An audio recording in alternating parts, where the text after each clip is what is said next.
이곳은 팔복산으로 불리워지며 산 정상에는 팔복교회가 세워져 있다고 해요.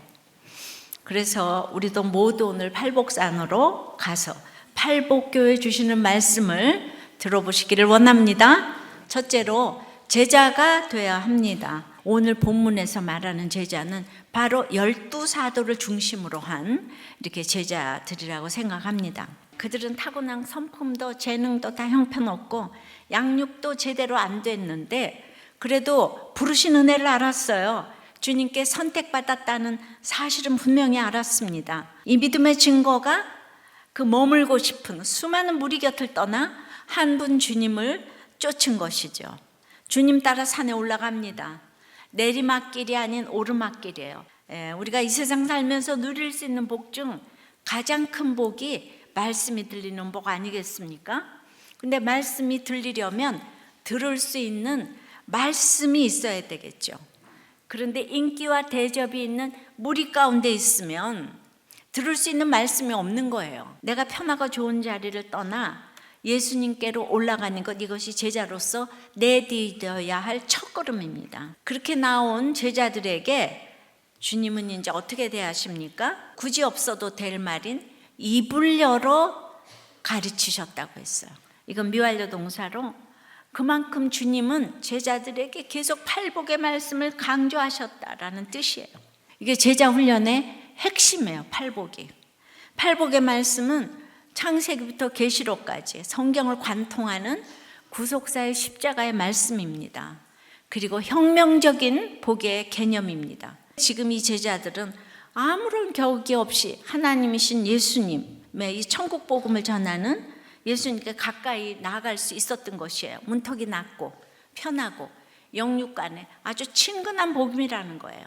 팔복이 무서운 게 아니라는 거예요. 두 번째는 가난한 자가 가는 곳이에요. 복이 있는 사람은 심령이 가난한 자라고 하십니다. 근데 일반적인 생각으로는 복과 가난은 도저히 양립할 수 없는 개념이에요. 그래서 주님은 그 이유를 알려주십니다. 바라는 것을 실상으로 놓는 복이라는 거예요. 이미 천국이 임했다고요. 임했는데 아직 이루어지지 않은 구원 때문에 우리가 팔복의 말씀을 들어야 되는 거죠.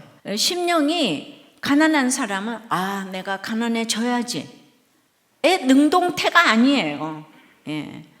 이 세상에서 자신이 의지할 수 있는 게 하나도 없어서 바라볼 게 하나님밖에 없어요. 그러니까 전적 빈곤을 인정하고 하나님만 의지하는 사람이 바로 겸손한 사람이에요. 그러니까 성품이 겸손한 사람은 겸손하다고 할 수가 없는 거예요. 그리고 이 겸손 자체가 하나님을 왕으로 경외하며 그 통치를 받는 것이기 때문에 이미 이 진정한 겸손한 자는 천국을 소유했다는 증거입니다. 내 자신의 가난에 절망했다면, 이런 내 상태를 깨달았다면 이제 예수님을 소유하기 위해서 손을 뻗어야 되는 거예요. 내 속의 가난을 보고 절망하고 엎드러져서 웅크리고 부르짖으면서 애통하고 탄식해야 되는 거예요.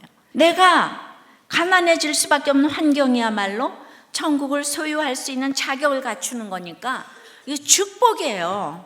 애통한 자가 돼야 되는 거예요. 내가 가난하고 아무것도 없으면요, 저절로 나타나는 것이 애통이 아니고 원통이에요.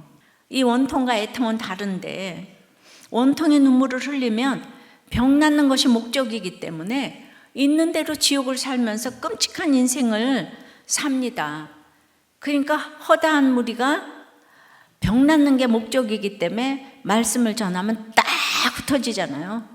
사라지잖아요. 그죠? 병 낫는 게 목적이기 때문에 하나님의 위로를 받아야 되겠는데, 사람의 위로를 받으러 여기저기 쫓아다니니까 하나님의 위로를 못 받으니까 너무 그 위로가 얄팍해서 끔찍한 인생을 사는 거예요. 애통은 인간적인 아픔, 슬픔이 아니라 바로 나와 너의 구원을 위해서 창자가 끊어지는 아픔으로 흘리는 눈물이에요. 내가 애통하면 하나님이 안아주셔요. 위로해 주세요. 내 죄로 인해 절망과 탄식의 깊이가 클수록 주님의 위로도 커요. 그러니까 내 자신에 대해서 절망하는 복이 최고의 복인 거예요.